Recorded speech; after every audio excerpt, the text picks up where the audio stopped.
আমি একটা পার্টিতে যাচ্ছি, ফিরতে দেরি হবে। পূর্ণতা, হ্যালো স্যার, আমি পূর্ণতা। থ্যাংক ইউ সো মাচ, আপনি আপনার সুন্দর পার্টিতে আমাকে ইনভাইট করেছেন। I am really glad. আপনি কষ্ট করে আসছেন, আপনাকে অনেক ধন্যবাদ। আপনার সাহেবকে দেখছি না? উনি উনি বিজি, দেশের বাইরে গেছে আর কি। ও নো, হ্যাঁ। My bad luck. No no no. Hello everyone, উনি হচ্ছেন পূর্ণতা, হ্যালো। Young lady. ওনার দারুণ একটা আইটি ফার্ম আছে। উনি সারা দুনিয়া জুড়ে বড় বড় সব কাজ করে থাকেন। কথা বলেন, আমি আসছি। Excuse me. হ্যাঁ, হ্যাঁ, শিওর।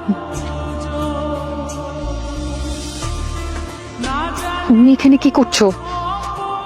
কেমন, এটা আমার পার্টি, এখানে প্লিজ আমাকে তো করো না এদের মাঝখানে। আর কি পরে এসেছো, মানে এই অবস্থায় এই ধরনের পার্টি? এটা দেখো আমার বিজনেসের জায়গা, প্লিজ তুমি এখন চলে যাও, এই মুহূর্তে চলে যাও। তুমি আমাকে এদের সামনে ইনসাল্ট করো না, এখনই এখান থেকে চলে যাও প্লিজ। আমার কি সৌভাগ্য। শান্ত সাহেব রে, প্লিজ আসুন। আপনি আসছেন, আমি সিরিয়াসলি বিশ্বাস করতে পারছি না। এক্সকিউজ মি এভরিওয়ান, উনি হচ্ছেন মিস্টার শাহরিয়ার শান্ত, একজন বিখ্যাত চিত্রশিল্পী। আমি প্যারিসে একজন বিখ্যাত চিত্রশিল্পীর কাছে ওনার নাম শুনেছি।